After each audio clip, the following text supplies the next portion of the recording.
वृंदावन में मोटे गणेश का एक मंदिर है। दीर्घकाल तक वे वहीं उसी क्षेत्र में निवास किए, इसलिए संत लोग उनको मोटे गणेश जी महाराज जी कहते थे। मोटे गणेश जी वाले महाराज जी, अब बाले लुप्त तो हो गया, मोटे गणेश महाराज कहते थे। भगवान का अनेकों बार साक्षात्कार उन्हें प्राप्त हुआ। इतना ही नहीं महाराज जी, उन्होंने अनेक जीवों को भगवत साक्षात्कार कराया। ये साधारण बात नहीं है। हम लोग कथा कहते हैं, लेकिन ये दावा नहीं कर सकते हैं कि हमने दर्शन प्रत्यक्ष किया है या हम किसी को कराने में समर्थ हैं, हम नहीं कह सकते हैं। लेकिन वे ऐसे महापुरुष थे जिन्होंने भगवत साक्षात्कार कराया। इस बार उनका एक ग्रंथ प्रकाशित हुआ है। मलुक पीठ में जो उत्सव हुआ था उसमें उसका विमोचन हुआ था। इस बार जो श्री सीताराम जी का अष्टयाम हुआ था उसमें उनके ग्रंथ का विमोचन भी हुआ। साधकों को उनका जीवन चरित्र पढ़ने योग्य है और उनकी जो अनुभव वाणी है वो भी पढ़ने के योग्य है। बहुत अद्भुत संत थे। आप महाराज जी इसी से अनुमान लगा लीजिए। उड़िया बाबा जी महाराज, परम पूज्य श्री पूर्णानंद तीर्थ जी महाराज उड़िया बाबा, जो अपने युग के महान संत थे, महान ज्ञानी और महान भक्त, पूज्य स्वामी श्री अखंडानंद सरस्वती जी ने अपने सद्गुरु का भाव उन्हीं के प्रति रखा।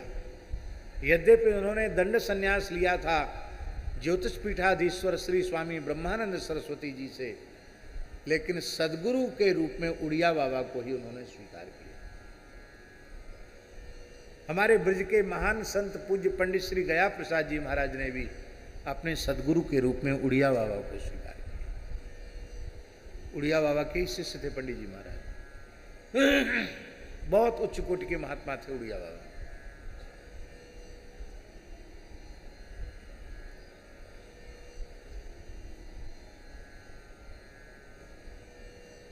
ये बात इसलिए हम बता रहे हैं जिसमें हमारी बात में वजन आवे, इसलिए बता रहे हैं।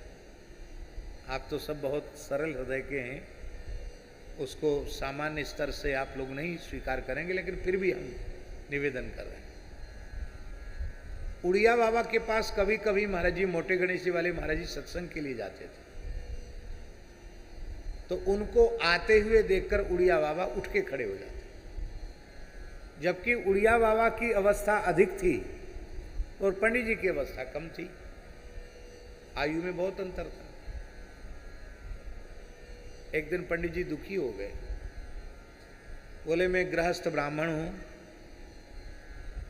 आप चतुर्थाश्रमी सन्यासी हैं, यति हैं, तो गृहस्थ व्यक्ति के लिए सन्यासी उठ के खड़ा हो ये अच्छी बात नहीं है। ये धर्म और सदाचार दोनों से ही विरुद्ध है। तो अब मैं आपका अपने निवास से ही स्मरण कर लिया करूंगा, अब आपके चरणों में अब आने का साहस नहीं होता है। कहा क्यों? मैं गृहस्थ हूं। तो हंसते हुए उड़िया बाबा बोले, ये कमंडल हुई तो सन्यासी का प्रतीक है, लो मेरा कमंडल ले लो। और हंसते हुए कहा, गेय स नित्य सन्यासी यो न द्वेष्टि न कांक्षति। बोले हम तो चिन्ह धारण करने वाले सन्यासी हैं, आप नित्य सन्यासी हैं। आपका शरीर संसार से पूर्ण वैराग्य है। आप क्या हो ये हम जानते हैं। हम कितने सन्यासियों का सन्यास धर्म न्योछावर है, ऐसे हैं। वो कमंडल आज भी हमारे यहाँ रखा है। वो कमंडल मोटे गणेश जी वाले महाराज जी ने हमारे परमहंस जी को दिया, और वो कमंडल उड़िया बाबा का व्यवहार किया हुआ कमंडल आज भी मलुक पीठ में रखा है परमहंस जी के पास।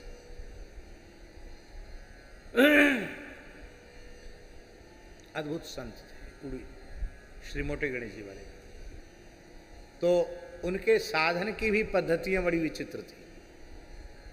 एक बार उनको मानसी का पाठ करते करते भरत जी के प्रति इतना भाव जगा, बोले हम भरत भाव में रहेंगे। तो 14 वर्ष का महाराज जी उन्होंने व्रत लिया, गोमूत्र यावक व्रत। जो भरत जी का व्रत था उसको अक्षरशः उन्होंने धारण किया। कुशा बिछाकर भूमि पर शयन, निरंतर युगल नाम का जप, नित्य श्री यमुना जी का स्नान, भूमि पर शयन और विरह में रोते रहते। ये बिल्कुल भूल गए कि मैं अमुक हूं, ये महाराज जी भूल गए। वो बिल्कुल भरत भाव में ऐसे निमग्न हो गए कि उसी भाव में प्रतिष्ठित हो गए, ऐसा समझिए। तो एक दिन श्री राम जी के दर्शन की बहुत व्याकुलता बढ़ी, इतनी अधिक व्याकुलता बढ़ी कि वो बहुत छटपटाने लगे। मानस जी का पाठ कर रहे थे और उसी समय पाठ में एक पंक्ति आई, आप सब जानते हैं, दिव्य धाम मम पुरी सुहावनी, उत्तर दिशि बह सरयू पावन, जा मज्जन ते बिनहि प्रयासा, मम समीप नर पावई वासा।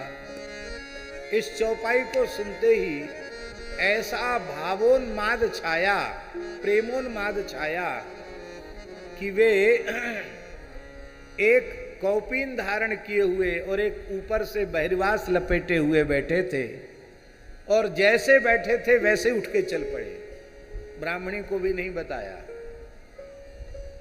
और भाव की तीव्रता ऐसी थी कि ये तो भगवान जाने कैसे पहुंचे, सा शरीर दूसरे ही क्षण सरयू जी के तट पर पहुंच गए।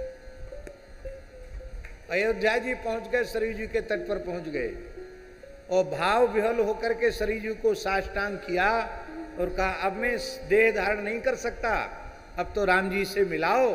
कहकर जैसे ही सरयू जी में गोता लगाया, साक्षात चारों लाल जी मिल गए उनको। और आपको सुनकर आश्चर्य होगा, इस अनुभूति का प्रकाश उन्होंने कृपा पूर्वक दास के सम्मुख किया। उन्होंने कहा सरयू जी साक्षात रघुनाथ जी की प्राप्ति कराने वाली हैं। गोस्वामी जी का एक एक वाक्य सत्य है, कहते हमने अनुभव करके देखा है। आप महाराज जी विचार कीजिए कैसे महापुरुष होंगे। एक बार हम उनके पास दर्शन कर, कभी कभी हम भी जाते थे, दर्शन करने गए तो देखा वो बैठे हैं अकेले और अविरल अश्रुधारा उनके नेत्रों से बह रही है। वे अपने देहानुसंधान में नहीं है। हम थोड़ी देर बैठे, फिर बाह्य जगत में आए, वो भाव दशा से नीचे आए, तो उन्होंने देखा सामने बैठे हैं। तो मैंने बड़ी विनम्रता से पूछा, महाराज जी आज बहुत व्याकुल आप हैं, बहुत भावमग्न हैं, क्या कारण है? तो उन्होंने कहा महात्मा क्या बतावें, आज गोस्वामी तुलसीदास जी से मिलने की इच्छा हो रही थी, तो गोस्वामी जी आकर के यहीं विराजे थे, 1 घंटे श्री राम कथा सुना करके अभी अभी गए। ऐसी अवस्था थी उनकी, जैसी हमारे अयोध्या जी में श्री गोकुल भवन वाले परमहंस जी महाराज, वैसी ही अवस्था उन्हें वहां प्राप्त थी। बड़े बड़े सिद्ध पुरुषों का, ऋषि मुनियों का खुली आंखों से उनको अनुभव होता है। तो सरयू जी तो साक्षात राम जी से मिलाने वाली है। सरयू जी कोई सामान्य नहीं है। बोलो सरयू महारानी की।